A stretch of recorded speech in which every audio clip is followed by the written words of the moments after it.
CDS English वाले paper को solve करते हुए एक बात ध्यान रखना कि आप मुंह टेढ़ा करके कितनी बड़ी अंग्रेजी बोल लेते हो ना, उससे बिल्कुल तंबूरा फर्क पड़ता है। फर्क इस चीज से पड़ता है कि क्या आपको रूल्स पता है, क्या आपकी रीडिंग एबिलिटी है आपके अंदर, क्या आपको वोकैबुलरी के बारे में पता है। तो इन फैक्टर से फर्क पड़ता है। अब कैसे फर्क पड़ता है, देखो बहुत सारे लोग ऐसे होते हैं जिनको है ना रूल्स का बहुत ज्ञान होता है, बहुत सारे लोग ऐसे होते हैं जिनकी रीडिंग की हैबिट बहुत ज्यादा अच्छी होती है। प्रॉब्लम क्या आती है, प्रॉब्लम आती है एप्लीकेशन ऑफ नॉलेज से। नॉलेज होने के बावजूद भी जब पेपर में सिलेक्शन नहीं होता ना, तो बड़ा दर्द होता है यार। ठीक है, जब आप काबिल हो और कोई आपकी काबिलियत को ना समझे ना, तो उससे बड़ा दर्द क्या है। तो आपकी काबिलियत आपको कैसे प्रूव करनी है एग्जामिनर के सामने, वो मैं आपको यहां पे सिखाने वाला हूं। आप कितने बढ़िया नोट्स बनाते हो, कितने महान टीचर से पढ़ते हो, कितने ज्यादा ज्ञानी हो, फर्क नहीं पड़ता एग्जामिनर को। एग्जामिनर को इस चीज से फर्क पड़ता है कि आप अपनी नॉलेज को क्या इफेक्टिवली पेपर में अप्लाई कर पाते हो। तो वही चीज जो है वो आपको सच में रिजल्ट देगी। एक चीज और समझाता हूं, तो आज के इस वीडियो में ना मैं आप लोगों को वही सारी चीजें सिखाने वाला हूं। देखो मेरा इंटेंशन बहुत क्लियर है, उन लोगों का मिनिमम सिलेक्शन होना चाहिए जिनका नॉलेज का लेवल सच में अच्छा है, और 2 3 4 सिलेक्शन के बाद में वो बार बार फेल हो रहे हैं। तो उन बेचारों की क्या गलती है, कौन सी वो गलतियां कर रहे हैं जिसको वो ठीक करके अपने आप अपने लेवल को इंप्रूव कर सकते हैं। तो इस वीडियो के अंदर वही सिखाना है।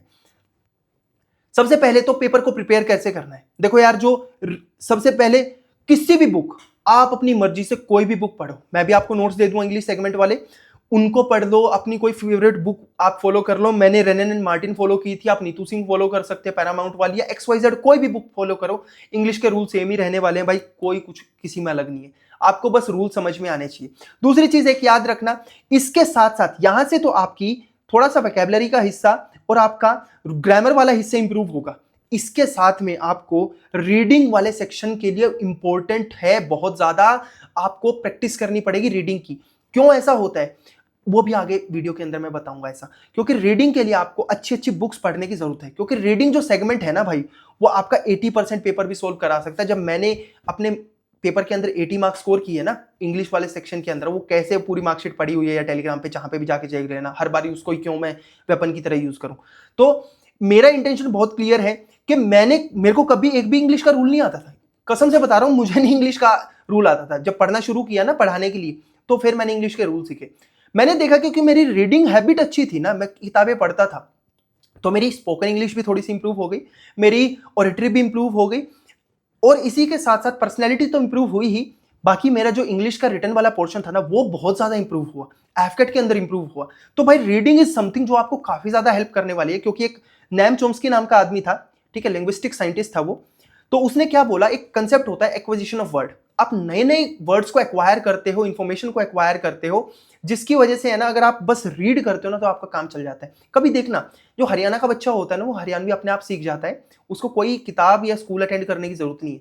तो भाई आपको नैम चोम्स्की को फॉलो करना है, रीड करना है ज्यादा से ज्यादा।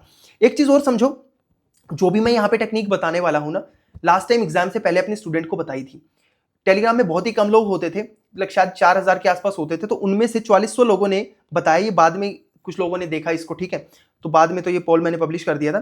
तो लगभग 4000 लोगों ने बताया, उसमें से 1800 लोगों ने बताया कि भाई हाँ बहुत ही ज्यादा हेल्पफुल थी ये सारी टेक्निक, और वो जो भी सारी चीजें आपके सामने है। इसके अलावा आपको है ना PYQs की मदद से है ना प्रैक्टिस करनी है। क्योंकि भाई आपको कौन बताएगा कि पेपर का लेवल क्या आएगा, इंग्लिश का लेवल क्या आएगा, मैथमेटिक्स का लेवल क्या आएगा, GS का लेवल क्या आएगा, ना आपको बताएगा ना मुझे बताएगा। एनालाइज तो आपको PYQ से ही करना पड़ेगा, क्योंकि इन क्वेश्चन पेपर है, इसके सेट को बनाया गया था आप जैसे स्टूडेंट्स को ही स्टेज 2 के लिए शॉर्टलिस्ट करने के लिए। क्योंकि ये पहले यूज हो चुके हैं भाई, इससे बड़ा वेपन कुछ नहीं है। आप किसी टेस्ट सीरीज के ज्यादा भरोसे मत रहो, इससे बढ़िया चीज है ना, कसम से बता रहा हूं कोई नहीं है। इसको सॉल्व करके देखो, क्योंकि रियलिटी में पेपर तो लगभग ऐसा ही आने वाला है। अब टारगेट हमारा बहुत क्लियर है कि हमें 90% पेपर अपना सॉल्व करना है। क्योंकि 90% पेपर जब तक सॉल्व नहीं करेंगे ना, तो फायदा ही नहीं होने वाला कुछ भी। क्यों नहीं होने वाला समझो एक बार, जब तक आप 90% पेपर सॉल्व नहीं करोगे, तो आप मैक्सिमम यहां पे स्कोर नहीं कर पाओगे। और ये जो पेपर होता है ना, 9 बजे से लेकर 11 बजे तक होता है, और पहला पेपर होता है। देखो एक कहावत है ना कि अगर कोई चीज है जिसकी शुरुआत अच्छी हो जाए ना, तो उसका अंत भी अच्छा होता है, ठीक है। तो इसका अंत हमें अच्छा करने के लिए ना, पेपर का शुरुआत अच्छी करनी पड़ेगी, और इस पेपर के अंदर हमें मैक्सिमम स्कोर करना पड़ेगा। इस टाइम पे आप फ्रेश हो, इस टाइम पे आपकी एफिशिएंसी पीक पे होगी, उसके बाद तो आपकी एफिशिएंसी नीचे ही जाने वाली है। तो इस पेपर के अंदर हमें मैक्सिमम स्कोर करना है, और कोशिश करनी है कि 70 से ज्यादा मार्क्स हम लोग यहाँ पे स्कोर कर लें। क्योंकि जितने ज्यादा मार्क्स आप यहाँ पे स्कोर करोगे, GS सेगमेंट के अंदर उतने ही कम मार्क्स आपको स्कोर करने पड़ेंगे, आपके ऊपर प्रेशर कम आएगा।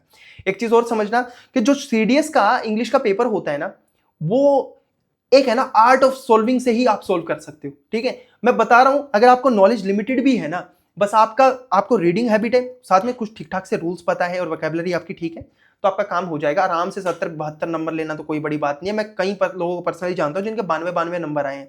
आपको नाम भी बता सकता हूं, लेकिन प्राइवेसी का मामला है ऑफिसर अलर्ट का, तो अभी नहीं शेयर करूंगा। ठीक है, अब एग्जामिनर जो पेपर बनाता है वो कैसे बनाता है? 30% ईजी होगा जो कि रीडिंग स्किल बेस्ड होगा, लेकिन मैक्सिमम लोग यहां पे फंसते हैं। ठीक है, ग्रामर बेस्ड होता है, वो होता है 40%, वो मॉडरेट लेवल का होता है। और वोकैबुलरी होने वो यूजुअली हार्ड आती है, तो वो भी 30% होता है। वोकैबुलरी कैसे? कुछ आपसे फॉरेन वर्ड पूछ लेगा, कुछ आपसे पूछ लेगा सिनोनिम, कुछ एंटोनिम्स पूछ लेगा, आपसे पूछ लेगा जो फ्रेजल्स होते हैं, फ्रेजेस होती हैं, आइडियम फ्रेजेस, वहां से आपका सेगमेंट आ जाएगा। तो ये वाला सेगमेंट है ना, आप इसको प्रिडिक्ट नहीं कर सकते, लेकिन ये दोनों इजी हैं। आपको यहाँ पे 100% मार्क्स स्कोर करने हैं, इनको बिल्कुल भी गलत नहीं करना है, और यहाँ पे मैक्सिमम स्कोर करना है। तो एक चीज याद रखना कि रीडिंग जो सेक्शन होता है ना, मैक्सिमम लोग फेल इस वजह से होते हैं कि यहाँ पे तो अच्छा कर जाते हैं, यहाँ पे भी अच्छा कर जाते हैं, लेकिन जो एक्सपेक्टेशन रीडिंग सेक्शन में होती है ना, यहाँ पे अच्छा नहीं कर पाते, यहाँ पे बहुत ज्यादा गलतियां करते हैं। अभी कैसे करते हैं वो आपको बताऊंगा मैं आगे। देखो, एक स्टोरी सुनाता हूं, अगर ये स्टोरी समझ में आ गई तो आपका काम हो जाएगा। ह्यूमन का जो ब्रेन होता है ना, उसमें एक पार्ट होता है पीछे की तरफ जिसको बोलते हो आप मेड्यूला। जो मेड्यूला होती है ना, हमारी एवोल्यूशन के प्रोसेस के अंदर उसका काफी ज्यादा रोल था। अगर वो मेड्यूला नहीं होती ना, तो हम इवॉल्व भी नहीं कर पाते, हम लोग लुप्त हो जाते। मेड्यूला का काम था कि हमारे सराउंडिंग के अंदर कोई भी छोटी से छोटी अगर नेगेटिव चीज हो रही है ना, तो उसको ऑब्जर्व करना। मान लीजिए हमारे जो एंसेस्टर थे, अगर वो कहीं पे हंटिंग करने जाते थे, तो मेड्यूला वो देखती थी कि बगल बगल में कोई प्रेडेटर तो नहीं है, कोई इनके ऊपर अटैक तो नहीं कर देगा। अगर छोटा सा पत्ता भी हिलता था ना, तो हमारी मेड्यूला की वजह से हमारा ध्यान वहां पे जाता था। तो मेड्यूला जो थी ना, वो हमेशा नेगेटिव चीजों के ऊपर ज्यादा फोकस करती है, ताकि हमारे सर्वाइवेबिलिटी के चांस बढ़ाए जा सके। अब यहां पे भी यही चीज है, जब आप पेपर को देखते हो ना, पेपर के टाइम पे अगर आप ये देखना कि अगर आपको लगेगा ना कि यार ये ऑप्शन मेरा गलत हो गया, ठीक है, तो विश्वास मानो आपने 10 सही किए हो, फर्क नहीं पड़ता। एक गलत करोगे ना, तो वो हमेशा याद रहेगा। जब आप प्रैक्टिस के टाइम पे एक क्वेश्चन गलत करोगे ना, तो उसका आंसर आप हमेशा याद रखोगे, वो आप पेपर में ठीक करके आओगे, और जो आपने सही किया था यूजुअली ऐसा होता है कि वही गलत हो जाता है। इस चीज को याद रखना। इसलिए बोलता हूं, गलती करना बुरी बात नहीं है, लेकिन गलती को रिकॉग्नाइज करके ठीक ना करना बुरी बात है। आपको याद रखना है कि हमारे दिमाग के दो हिस्से होते हैं, एक फ्रंट वाला और एक बैक वाला। फ्रंट में एक पार्ट होता है जिसको बोलते हैं टेम्पोरल लोब, और एक बैक में पार्ट होता है जिसको बोलते हैं इंफीरियर पैरेटल लोब। जब आप रीडिंग बेस्ड कोई भी काम करते हो, रीडिंग का मतलब होता है भाषा को समझना। भाषा को समझने के लिए रीडिंग बेस्ड कोई भी काम हुआ, कोई भी लाइफ में कोई भी काम हुआ, ठीक है, भाषा को समझने के लिए आपको टेम्पोरल लोब को एक्टिवेट करना होता है, क्योंकि आपका टेम्पोरल लोब वहां पे काम कर रहा है। और अगर आपको कोई इंफॉर्मेशन रिकॉल करनी है, कोई मेमोरी बेस्ड कोई चीज रिकॉल करनी है, तो वहां पे इंफीरियर पैरेटल लोब एक्टिवेट होता है। इसलिए कोशिश करना कि भाई जो टेम्पोरल लोब है ना हमारा, उसको एक बार इसको यूज करो, तो एक बार इंफीरियर पैरेटल लोब को यूज करो। कैसे करना है, क्या होता है रीडिंग और नॉन रीडिंग का सेक्शन, उसको बताता हूं मैं आपको। देखो, रीडिंग सेक्शन के अंदर वो टॉपिक आते हैं जहां पे आपकी रीडिंग स्किल्स यूज होती है। जैसे कि सबसे पहले तो आरसी हो गया, रीडिंग कॉम्प्रिहेंशन। उसके अलावा ऑर्डरिंग ऑफ द सेंटेंसेस हो गया। उसके अलावा पैराजंबल और ये जो ordering of the words in sentences हो गया। फिल इन द ब्लैंक्स हो गए, कंप्लीशन ऑफ द सेंटेंस हो गया, क्लोज टेस्ट हो गया। क्लोज टेस्ट भी फिल इन द ब्लैंक्स की तरह होते हैं। अब ध्यान से समझो, अगर आपकी रीडिंग स्किल्स अच्छी है ना, तो आप इन सेगमेंट को इजिली सॉल्व करके चले जाओगे। और पेपर का डिजाइन ऐसा होता है ना, एग्जामिनर को पता है कि भाई इसका दिमाग कितना ठंडा रहता है ना, गर्म हो जाता है दिमाग। कभी देखा है कि किताब आप पढ़ते रहते हो अंग्रेजी भाषा वाली, एक वक्त के बाद आप लाइंस तो पढ़ते हो, दिमाग कहीं और होता है, लेकिन दिमाग के अंदर वो कंटेंट जाना बंद हो जाता है। तो वो क्यों होता है ऐसा? क्योंकि हमारा टेम्पोरल लोब जो होता है ना, वो सैचुरेशन पे आ चुका होता है, और हमें उसको कूल करने की जरूरत होती है। तो इसलिए बोलता हूं कि एक रीडिंग सेगमेंट के बाद में कभी भी देखना, जितने रीडिंग सेगमेंट वाले ये सारे टॉपिक है ना ये आपको स्टार्ट में मिलेंगे पेपर के, ना ये अंत में मिलेंगे, ये हमेशा आपको बीच में इकट्ठे मिलेंगे। और यूजुअली देखना, आपका स्टार्ट बहुत अच्छा हो जाएगा, अंत भी ठीक ठाक हो जाता है। आपका टाइम कहां वेस्ट होता है? इन रीडिंग सेगमेंट के ऊपर। इसलिए बोलता हूं कि आपको एक नॉन रीडिंग का टॉपिक सॉल्व करना चाहिए, और एक रीडिंग का टॉपिक सॉल्व करना चाहिए, फिर एक नॉन रीडिंग, फिर एक रीडिंग, फिर एक नॉन रीडिंग, फिर एक रीडिंग। इससे क्या होगा, एक बार टेम्पोरल लोब एक्टिवेट होगा, एक आपका पैरेटल लोब एक्टिवेट होगा। करके देखना, बिलीव मी, पहले मेरे साथ बहुत ही दिक्कत आती थी इंग्लिश वाले सेगमेंट में ना, नॉलेज होने के बावजूद भी मेरे फर्स्ट अटेम्प्ट में बहुत दिक्कत आई। मेरे 65 मार्क्स आए, और मैं देख रहा हूं यार सब कुछ तो कर रहा हूं, फिर भी मार्क्स क्यों इंप्रूव नहीं हो रहे मेरे। तो फिर मेरे को पता चला कि यार ऐसा करके देखता हूं। और जब मैं बुक्स पढ़ने की आदत थी ना, तो भाई साइकोलॉजी की बुक्स ने थोड़ा सा मेरी हेल्प कर रखी है। इस चीज को अप्लाई करके देखो, बेटर रिजल्ट मिल जाएंगे आप लोगों को। यानी कि एक रीडिंग सेगमेंट, एक नॉन रीडिंग, ये आपको मैं सोल्व भी करके दिखाऊंगा पेपर, ऐसे हवा में तीर नहीं चलाऊंगा, कैसे करना है, अप्लाई कैसे करना है, अभी एक पेपर भी आपको सोल्व करके दिखा दूंगा, ठीक है। अब पेपर के दौरान सबसे पहले तो जो 9 से 11 है ना, अगर आप देखो, आपने एक मूवी देखी होगी 3 इडियट्स, उसमें बोलता है ना all is well, all is well. आपको अपने ब्रेन को यह बताना है कि यार सब कुछ बढ़िया है। अगर आप खुश होते हो ना, तो एक हैप्पीनेस हार्मोन सेक्रेट होता है बॉडी के अंदर, जिसको बोलते हैं डोपामिन। जब डोपामिन रिलीज होता है तो हमारी एफिशिएंसी बूस्ट होती है। तो जो एफिशिएंसी बूस्टर का काम करेगा ना, उसके लिए आपको डोपामिन को रिलीज कराना है, और डोपामिन को रिलीज कराने के लिए आपको स्माइल करना पड़ेगा। अगर हंसी भी नहीं आ रही है ना, हाय तो नहीं मचानी है भाई, स्माइल करके देखो। 5 मिनट के बाद है ना, अपने मन में बोलते रहो, अरे आसान सही तो पेपर है यार, हो जाएगा। मेरे अगर मैं नहीं कर सकता तो कोई नहीं कर सकता, सीधी सी बात है, ठीक है यार। अपने से महान किसी को समझो मत, वहां पे थोड़ा सा और कॉन्फिडेंट रहो, सीधी बात है अपने साथ में, ठीक है। अगर अपने आप को हल्के में लोगे तो कोई नहीं आपको भारी मिलेगा, ठीक है। सबसे पहले स्माइल करना है।